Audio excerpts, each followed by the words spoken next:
and closer to informal English because we are more familiar with formal one, no?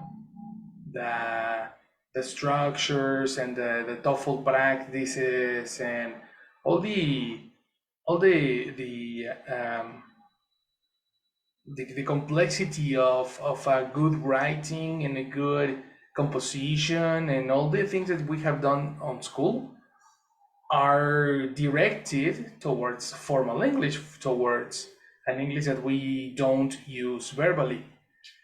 And in order to create conversation, it's better to get more familiar with informalization, with with uh, modern ways of speech, and with phrasal verbs that are more native, no, rather than words that are Latin or look like writing Latin roots. We need to remember words that are farther from that, right? Do you agree with me? Yes. Right. Do you remember any word you learned last Friday?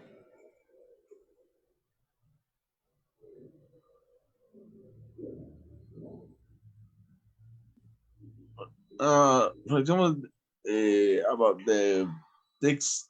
What was the name? Text deep? No, no text. You're close. Yes. You're close. Text. Um, Speak. text speak. Yes, exactly. Right. Even text speak had a abbreviation, right? Even text speak has abbreviation without the vowels. Uh, yes, for example, uh, ASAP, for example.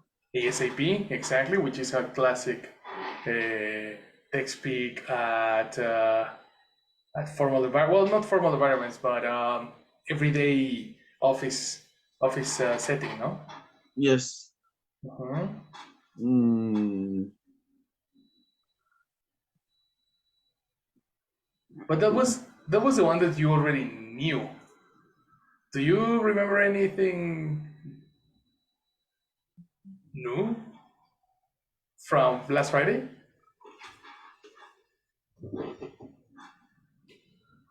no, I remember we saw several examples for social media, Exactly. for Instagram, for example. For Instagram, exactly, for TikTok. But any of them don't remember? be, be, be right, no, Be right I back. No, be right back. that was also office text speak. No, I don't know. For example, sleep on. What did sleep Yes. on mean? Uh,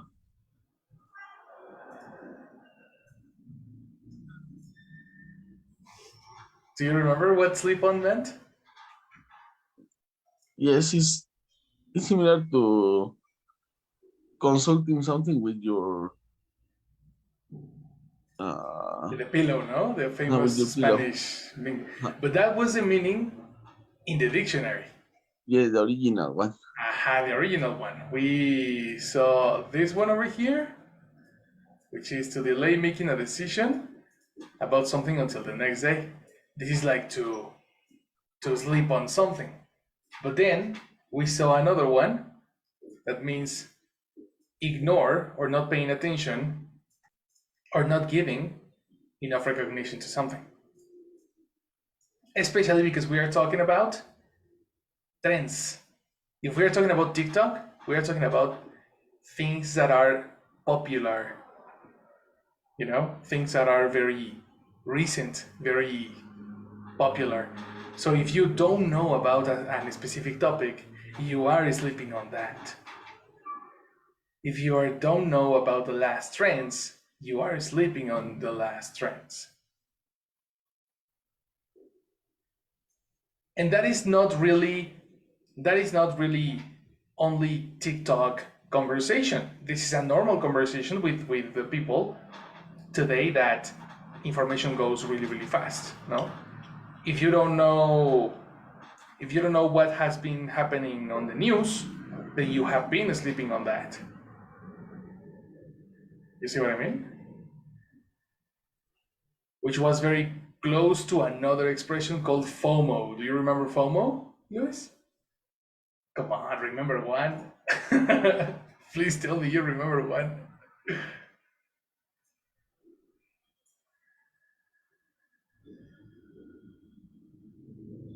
FOMO, FOMO.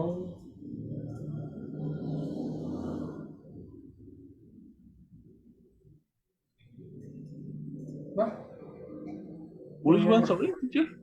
FOMO. Uh,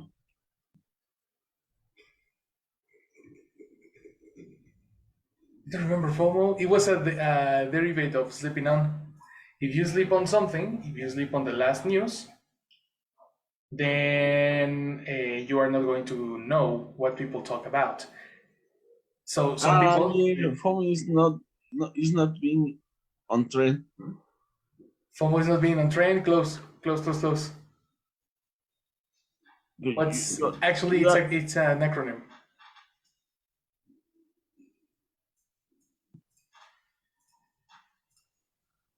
I don't remember specifically, but what is the meaning of the acronym?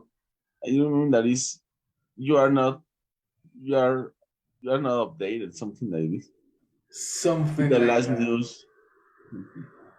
Have No. probably Ya, yes, no estás en onda. but that was in Spanish. In English, Yes. that was different.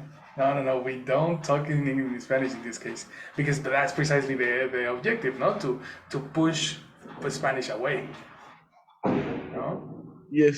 In the case of, for example, Chucho and Sophie, haven't you heard this expression FOMO? So you're sleeping on FOMO, you know? Momo? Yeah, No, no, no. I only know GPI. but that's Spanish. No, no, no, English expressions. Fear of missing out. So, uh, Fear of no. missing out. No, it is from TikTok, teacher. No, it is No. from. It is from.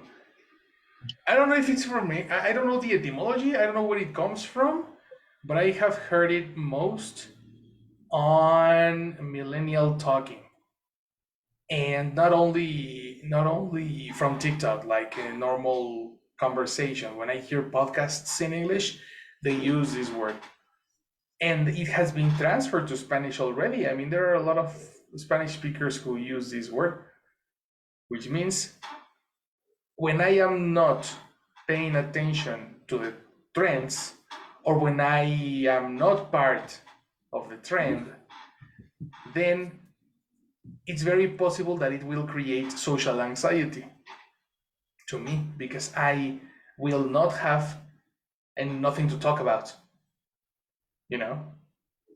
Okay. So let's say there is a concert. All my friends go to the concert. I'm not going to go. Definitely, I know everybody will talk about the concert.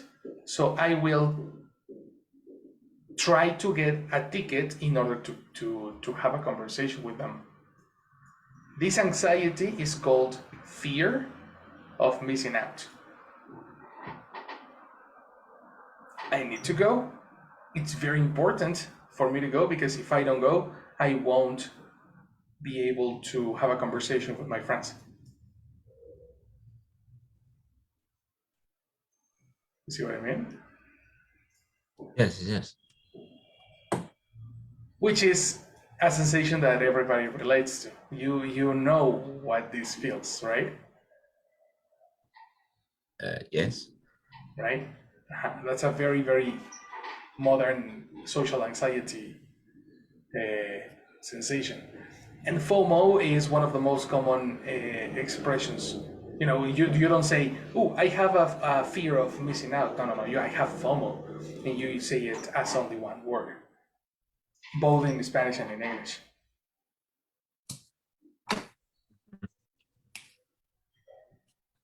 which is, it says here, psychologists and market researchers especially love the term, of course, because marketing people will love to have you in the most current trends. So this was technically Friday's class. Last Friday we talked about this. We were having a conversation about new terms and expressions that are created on social media that affects the way we speak normally.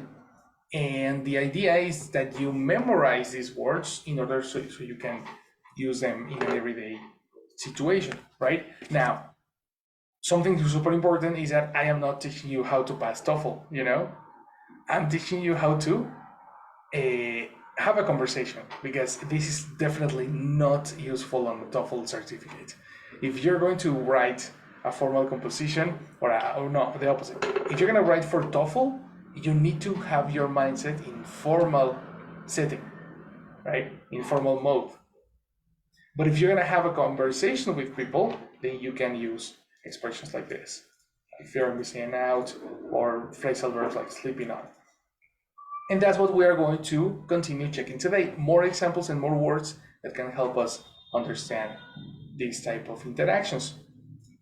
For that, we are going to read something called informalization. Okay? How it's used and how we use it. Ready? Let's begin Okay. with you, Chucho. What is informalization? Informalization. Sorry. In linguistics, informalization is the incorporation of aspects of intimate personal discourse, such as colloquial language, into public forms of spoken or written in communication is called informalization. It's also called democratization. Okay. Demotization. Actually, let's analyze the word demotization. Demotization comes from the word demoting or demote. Okay? To demote is to move something or somebody to a lower position or rank.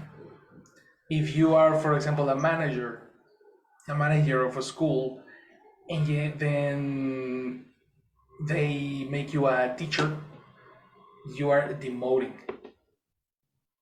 Or passive voice, you are demoted. Yes, exactly. Because you were a manager before, no? It's the opposite of promote. Promote. Right? So the word demotization comes from the word demote. Yes. Okay. Continue. Okay. Okay. Conversation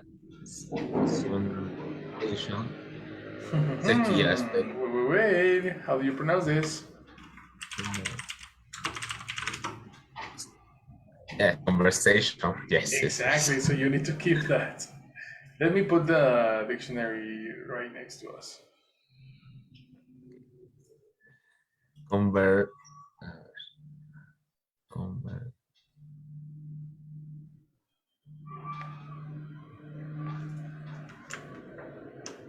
Action.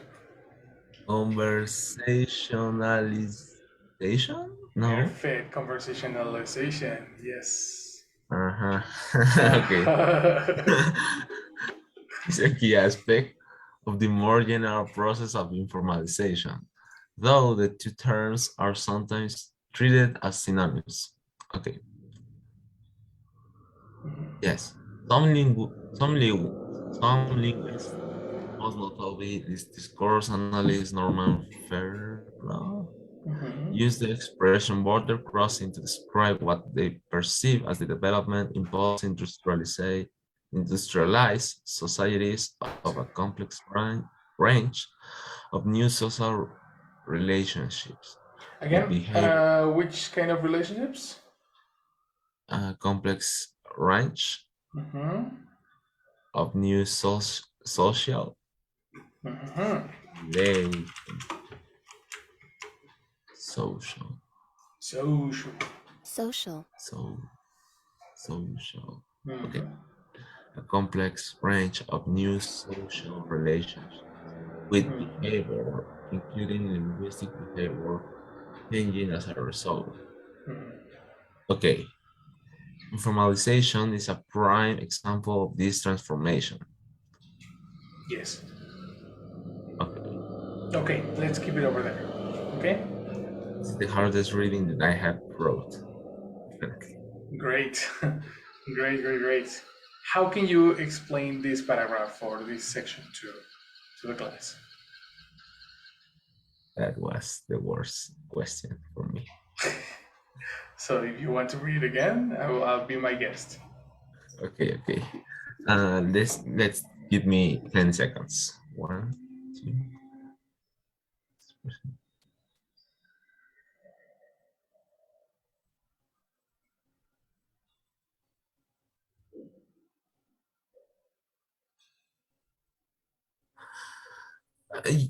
It's like paraphrases with your own words when you are speaking in public, you know. Yes. I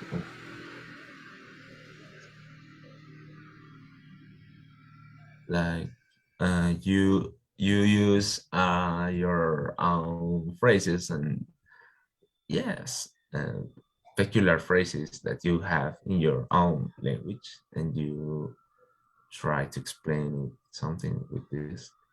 Maybe I don't know And why are we talking about post-industrialized societies? because it's a formal topic. So uh, it's expression.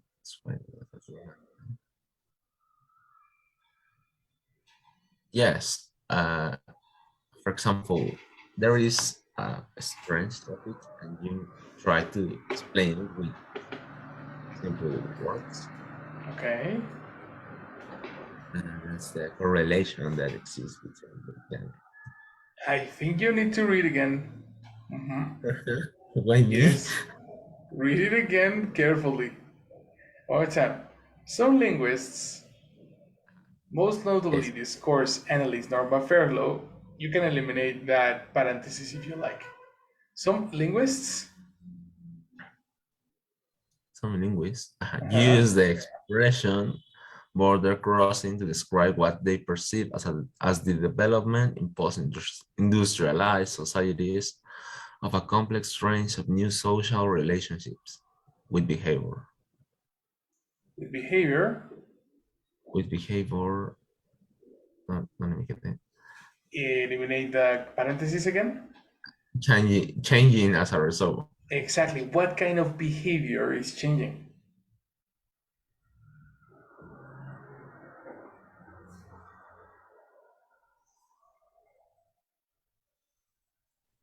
I don't know. Well, we are talking about language, right? We're talking about communication. And we are talking about how the language is being demodicized, right? Which means it becomes from formal to colloquial, right? It goes to a smaller rank. This is the behavior we're talking about. People start using language in a more uh, informal way because they are in a complex range of social relationships. In the past, you only had a relationship with your boss and your family, and that's it. Today, we have interactions not only with our family and our work, but also on the social media with other people, younger audiences. We are in interaction with um, with people from all over the world, right? Because there's too much interconnection between us. So there are more interactions, therefore it's bigger, the vocabulary that we can dominate. Bigger in a way that becomes far from formal speech. Of course, in societies, post-industrialized societies. Why? Literally, there is a meme in this moment. Is the Industrial Revolution and its consequences. Have you seen that? Yes, yes, yes. That's technically the informalization of linguistics has been a, a development or a consequence of industrialization, Mm, right? okay, Do you okay. agree with me? Yes, yes, yes. That's the way. I know it's difficult. It's difficult to understand, but we are still talking about conversation, eh? We're talking about colloquial language. It's That's what very we're. strange for my brain. But yes, It's very strange for you, what? for my brain. Yes, I know, I know. We are talking about very too much context and too much thing, but that's advanced reading. You can do this. You can do this. Okay. Let's continue then with Victor. Help me with the next one. Yes, teacher. Hi, man. Fair, fair cloth further describes informalization as such. The engineering of informality, friendship, and even intimacy entails a crossing of borders between the public and the private. Okay, let's pronounce the third thing that entails a crossing of borders. Crossing border, private. The third. Mm, intimacy. Intimacy, exactly. Intimacy. And the stress is in the first syllable. Intimate. Okay, intimacy. Exactly, intimacy. And even intimacy Yes. entails a crossing of borders between the public and the private. Yes. Private. The commercial and the domestic, which is partly constituted. Come on, which is partly constituted Mhm. by a simulation of the discursive practices of everyday life, a conversational discourse. Mhm. Norman Fairclough, border crosses, discourse and social change in contemporary societies, change and language, and all the biography. Exactly, that's all the reference. That's Yeah. only the reference. Mhm. Yes. So precisely what we're saying. Well, can you describe what the quote is about?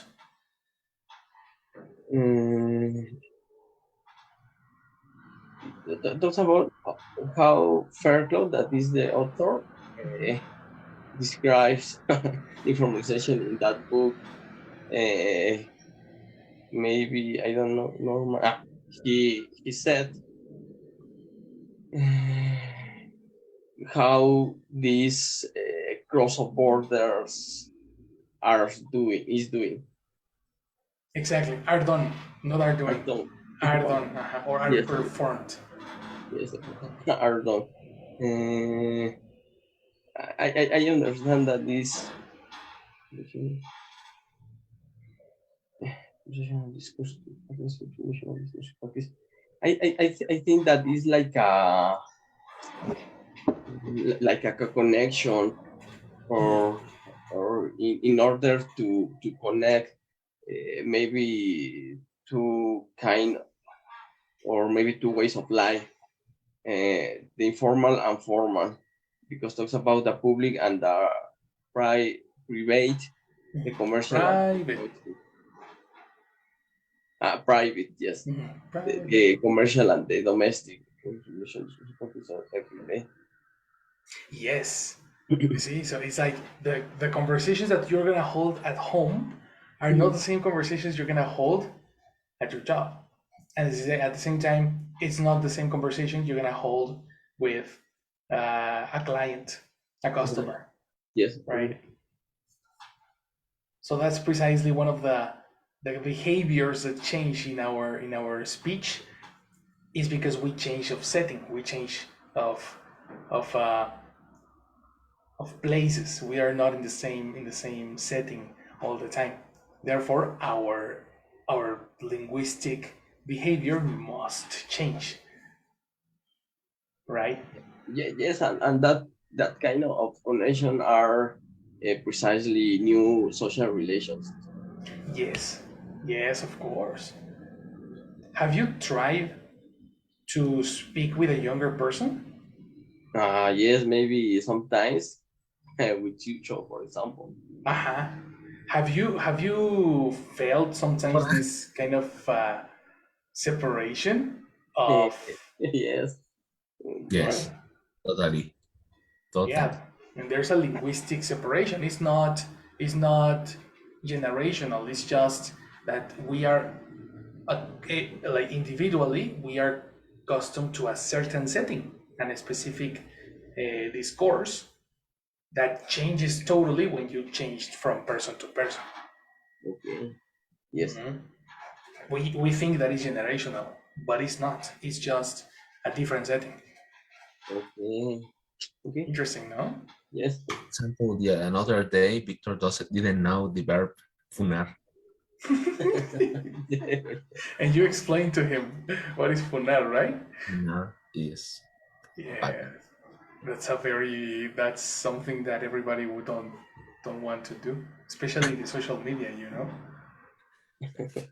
Hmm. Yes, I don't want to be funado. Yes, Yeah.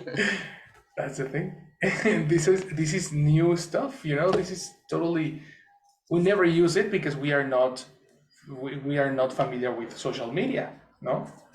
Yes. But whenever you start using social media, when you start using other ways of communication, then it becomes very normal every day. That's the only thing. Okay. Right? So that's why these behaviors are very interesting, right? And it has a very close connection with marketing and a very close connection uh, with social interactions, not only in physical interactions, but also internet interactions, right? So let's talk about the linguistic characteristics. Okay, go Sophie. Action. Linguistically, certain, yes, terms of Yes. adverb, Mhm. contractions of negatives and auxiliary verbs, the use of active rather than passive sentence constructions, colloquial language, and slang. It can also involve the adoption of regional accents as opposed, opposed to, say, standard English, Again, or again, again. increase As what is it contrary? No, how do you say this? opposed. Mm-mm. Look at this stress. What is the strong syllable?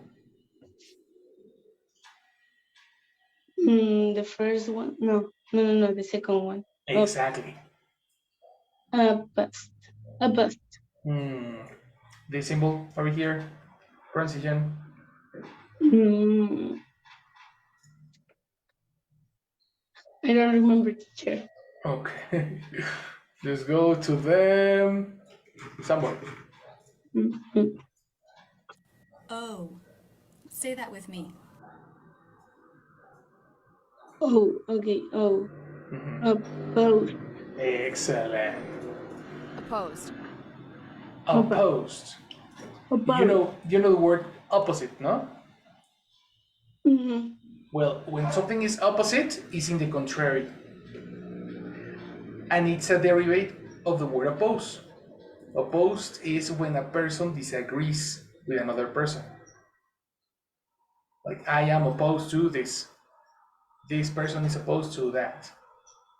Okay. So let's read again the idea. What can it also involve? Now, what adoption can also involve?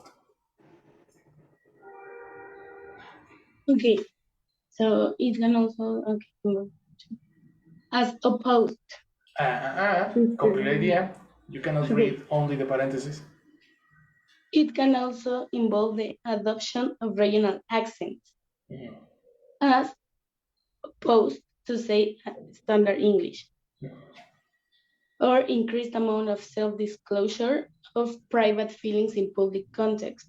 Example, it can be found in talk shows or in the workplace. Yes. Okay. Two very different settings. No? What can you explain on this?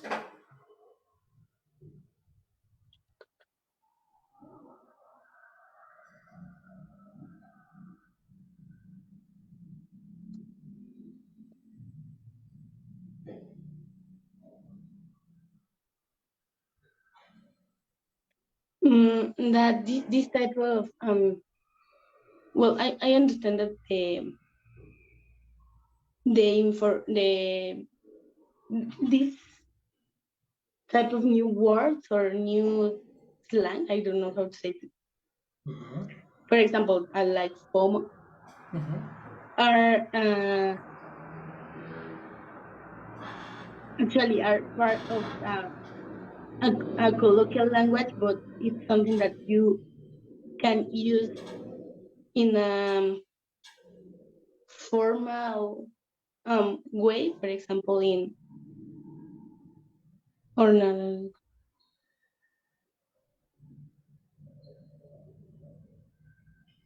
yes, yes, in a formal way, like a workplace or in a casual conversation. That this is part of the language now in general.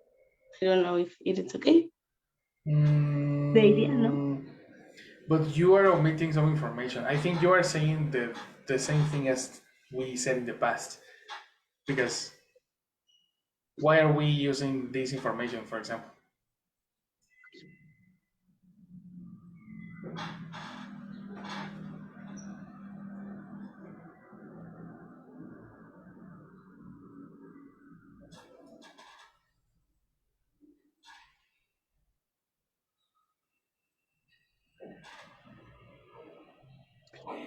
That part is what is linguist. No, no, no, no.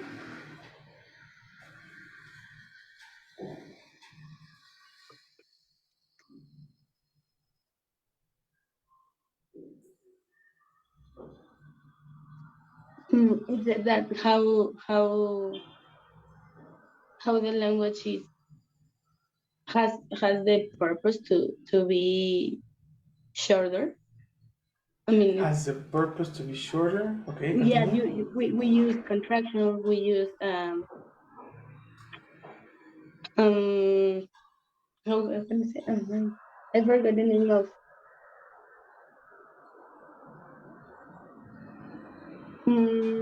when you say stand for that something is just the first letter of every word. Acronyms. Acronyms, exactly. So something like that. But what are they for? What do they use? Why do we use them? To say mm,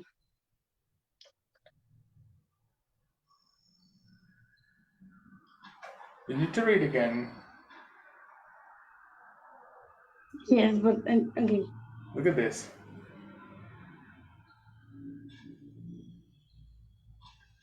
What does Okay. it say? Informalization involves Exactly. So all this informalization involves all this. this part that you can um make the language more simple. We can say. Exactly. Uh-huh. Well, more simple in a way. Yes, more simple in talking from an American perspective, from a native perspective, but from a Spanish speaker perspective, it's not simple. You know, from a Spanish perspective, is a disconnection with a total disconnection with our language. Because in Spanish we don't have contractions of negatives. In Spanish we don't have terms of address. Terms of address is like, for example, professor or honorable or doctor. You know, we have different terms of address in Spanish. We have, for example, licenciado, and we don't have this in English. We have the word licenciado versus ingeniero in Spanish. That doesn't exist in English. You see? Also the word, where are we? Auxiliary verbs, we don't have that in Spanish, right? And we usually use slang, which is obviously, that's the most obvious part of the language that is not similar to Spanish, no? All the slang and informal expressions that are completely away.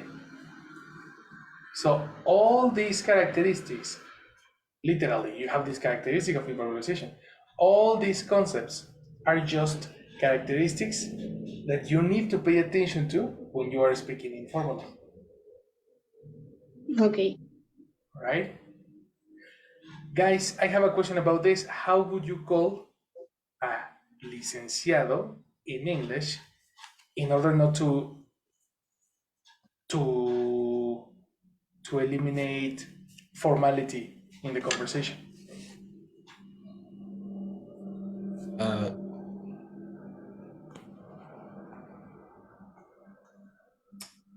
What a good question.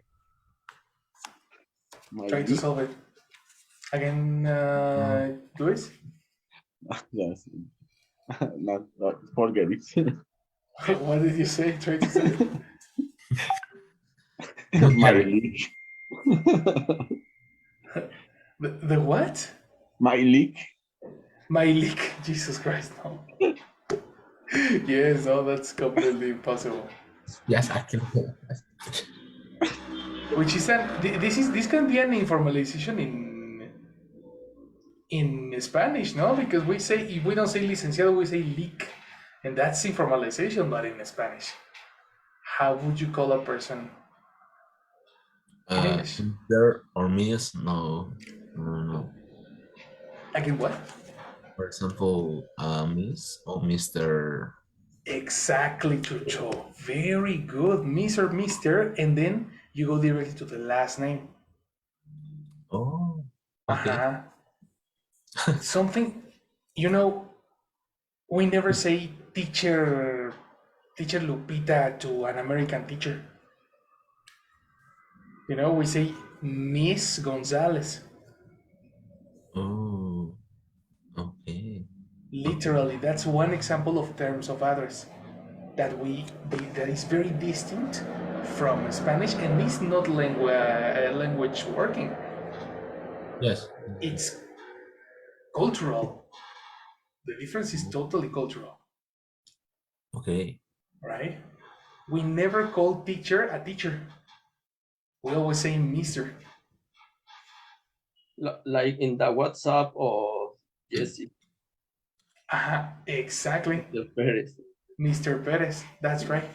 The reason, and I'm actually the reason I put this name in social media is because I want a closer connection to the American terms of address usage. Because from Spanish to English, it's more common to call a person teacher, but that's very, very, very Spanish. Yes, exactly. Mm-hmm. Oh, so you are Mr. Perez. Exactly.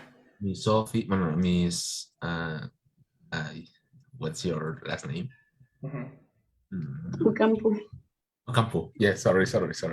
I remember. So that will be Miss Ocampo. If you want to refer to her professionally, you will call her Miss Ocampo. And if you're going to refer to her in a social gathering, you will call her Sophie. Yes. That's a very, very interesting, no? Wow, yes. Informalization, guys. Sometimes it is not linguistics what is working. It's more like a cultural thing that works with informalization. Contractions of negatives. I have one that I want to show with you, and it's the third conditional. Okay? When you are talking about regrets, do you remember that lesson? talking about regrets, talking about things in the past that we wish were different. Yes. How do you, what modals do you use to express regrets? Perfect models. What again? Perfect models. Perfect modals, right? Can you give me an example? Might. Might, but no, that's a simple modal. We're talking about perfect models. Mm, for example, I might have eat tacos if I arrived before. Close. I might have eat is in present. You need the verb in past Eaten. participle. Eaten. All the time. I might have eaten tacos if I arrived before. Exactly, Chucho. Very good. I might have eaten tacos if I had arrived before. Yeah. This is a very extensive way to speak. Even though it's a very casual conversation, you expressed it very, very detailed, every portion of the sentence, very detailed and in their position. The word might have has a contraction, which is ¿A poco? Mayev? da. Merev. With the corresponding symbol over here. My this. Darirurero. Might have, Might. right? Say your sentence again. I might have eaten tacos if I had arrived before. Excellent. That's right. Oh. Which means I didn't reach tacos. There were no tacos for me. And this is not only informal, but it's more effective. Yes. No? Not only informal, but it's more effective. What would be the negative for this? Negative for could have, for example?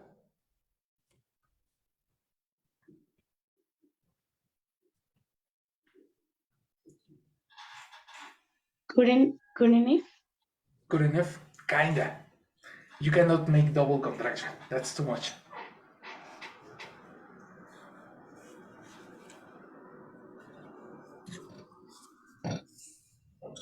Couldn't have. Exactly. Couldn't have done. Couldn't have done. And the reason you don't do double contraction is because that will be very confusing to the listener. Right? Couldn't have done, shouldn't have done, wouldn't have done, might not have done, and must not have done. There are some of them that have no contraction. Right? Contractions are very, very effective for informal speech. Right? In the case of Louis and Victor, do you remember these models? No, I don't remember.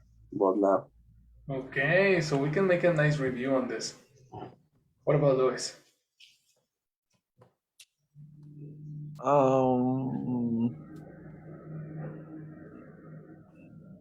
I think not so fresh, but I have some ideas. Some ideas. So it must be fresh by now, eh? Yes. Let's do a review. Let's do a review so we can practice contractions. Okay? Yes, I think it could be useful. So check this out. We need to have in mind. Well, I think we know the simple modals, no? What is it? The what is might? What is may? We know what is must and what is would. No, we are very familiar to that. Yes. So when we're talking about very specific situations, very specific conversations, we use the modal plus the auxiliary have, which is together, and then the verb in past participle to talk about very, very specific things. Every structure that I have here have a corresponding situation. Okay? And this is the summary of this. If you want to take a screenshot, that will be helpful for you and send it to the group, please.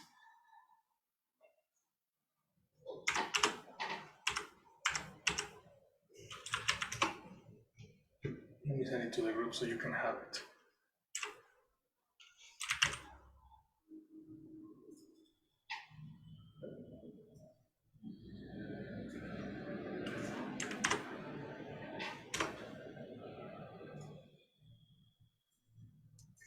Right? So look at how each structure has a different usage.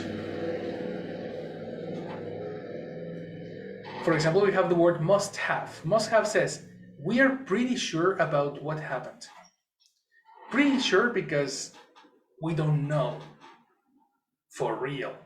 It hasn't been confirmed yet, but we are pretty sure about what happened. Look at this example. You must have known that we had a test today.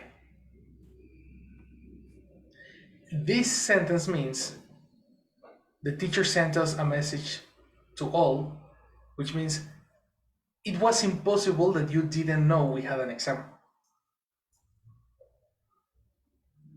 I am pretty sure you knew there was an exam. You see what I mean? Use must have when somebody is lying to you. When you know somebody is lying to you.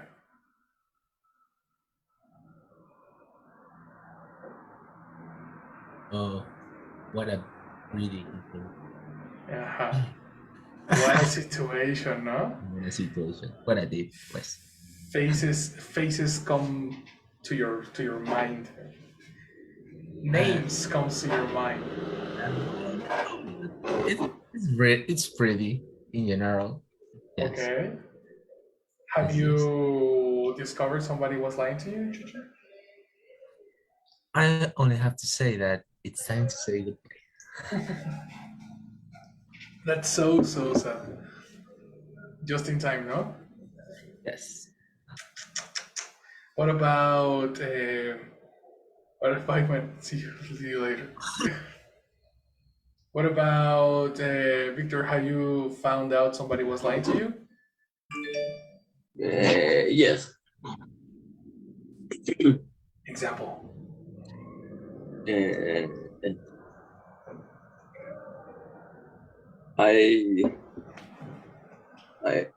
I must have that you asked me about this structure.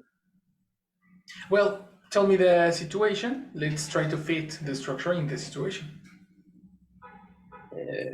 For example, when the teacher have to ask you about something of the class Okay. that is sometimes obvious, and you must have that will pass. And you must what? You know that will pass. You know that we passed? I don't understand. That you are sure that you will be doubted of a question. Ah, okay. You are sure you will. You are Yes. talking in future. Yes, it is. We need to talk about something in past. That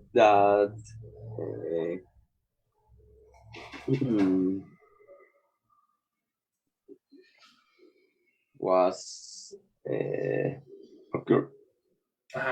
Something happened in the past. Yes. So the situation, you need to change it.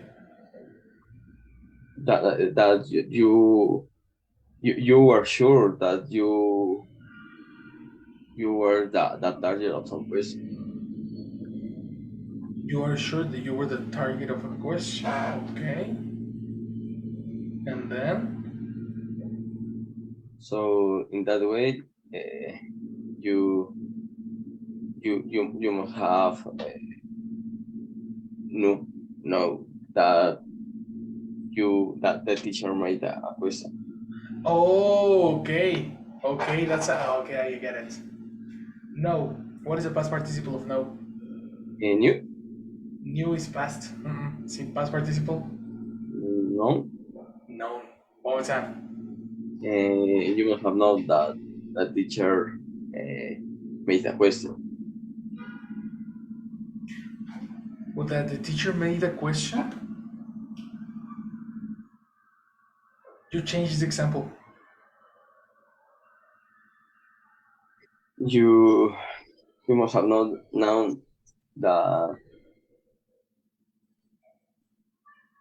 you were the target of the question of a teacher. Okay. But using the word first, the pronunciation is target, not target. Watch out. And second, if you use the word target, it sounds very formal, Yes, you know? you were What the if you victim of a change teacher. the victim of a teacher? No, but now the teacher sounds like an abuser. But what if you change the subject? Instead of saying you, use the teacher. Teacher, you must have like No, instead of you, use the teacher. the teacher must have known that. No, no, no, no. You must have known, right? You must have Yeah, known that. That's the premise is correct. yeah. Instead of using you in the second part, use the teacher. The teacher asked some question. Exactly. Okay. Now conjugate. You must have known that the teacher made some question. Made in past. Why in past? Because you're talking about of something about in the past now. But what happened in past? The question or that you must have known? The question. The question. Yes. Then I don't understand your example. You must have known the teacher asked you a question. In what situation? For example, if I will talk with Chucho or with Liz tomorrow about this class and this part of this structure. So maybe Luis said me that you must have known that the teacher asked you a question about must have.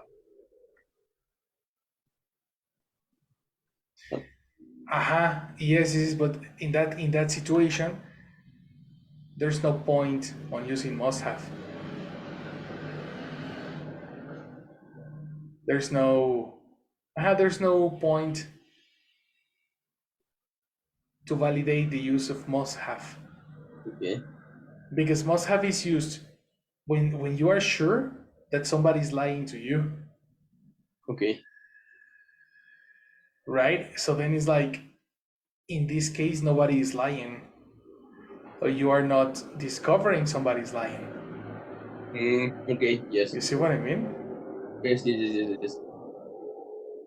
The right example would be, in the example that you are saying is, you knew or you didn't know. The teacher was asking you a question. Okay.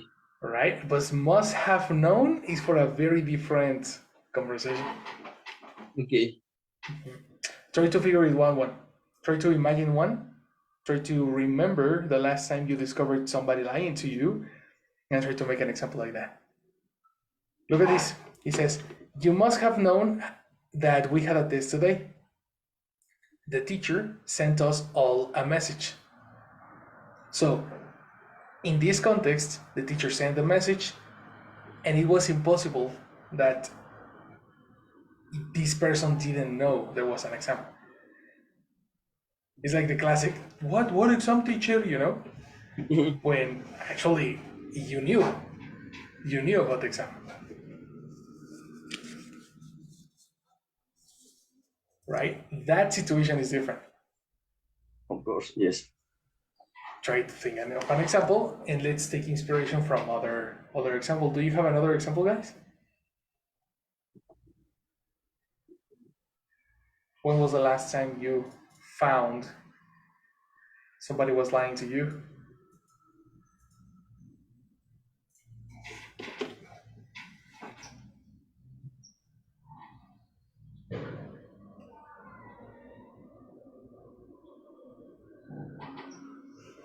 Help us, guys, help us. You can.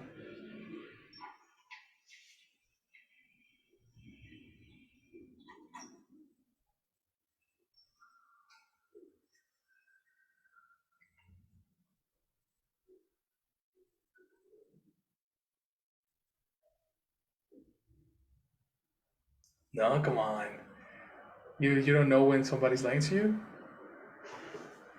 You have never discovered that?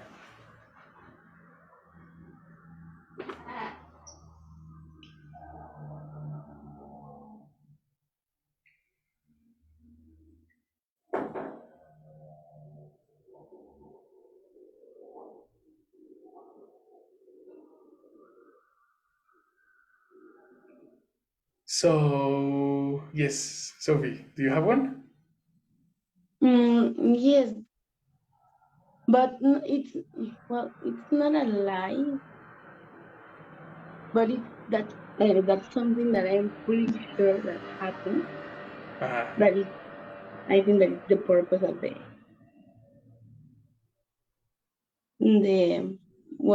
it's the idea structure. of mock.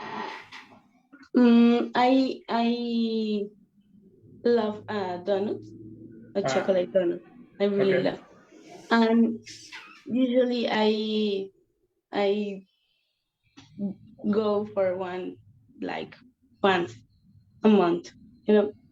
It's very normal. My family knows. My brother knows that. Okay. And when I am I bought a donut and I like eat them and in the mornings. Like it, watch out, two verbs. So I left my Again, donut. like it, two verbs. I like to eat. Exactly. I like to Like eat. to eat them or eat the donut on mornings. I left my donut. I bought at night and left for the next morning. So Oh, when I know where you're going. I know where you're going with yes, this. it's very common. And when I get up, my donut is out there. So I I'm pretty sure that my brother eats them because Exactly. he is the last every time he's the last to have a dinner. And Okay. he likes donuts and so I'm pretty sure. So when Substitute the expression I'm pretty sure my teacher my teacher my brother ate them. my brother what? Ate the donut. Ate them. Okay, my brother ate. No. Substitute the expression I'm pretty sure. I must no.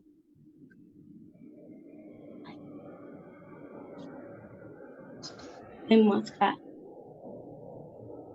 Who here. who must have? What is the verb? Okay, yeah. He must have Exactly. eaten the donut. Exactly. He must have eaten Yes, the donut. he must have.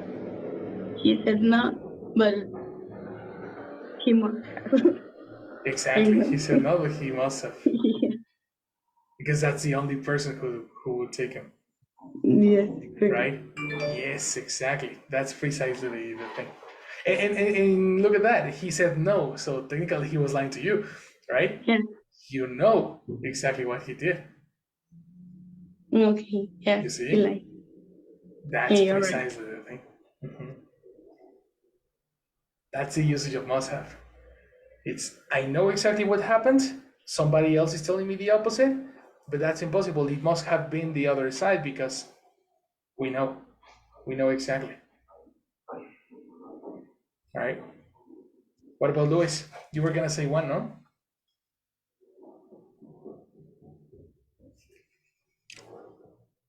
An example? Yes, you have the one. I think you must have supposed that uh,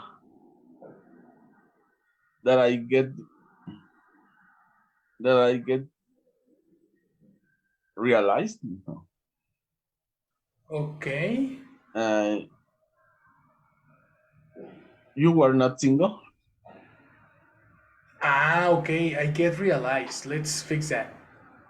I'm very impressed why you are not using would. Why are you not using would? In the example of Victor, you could have used would.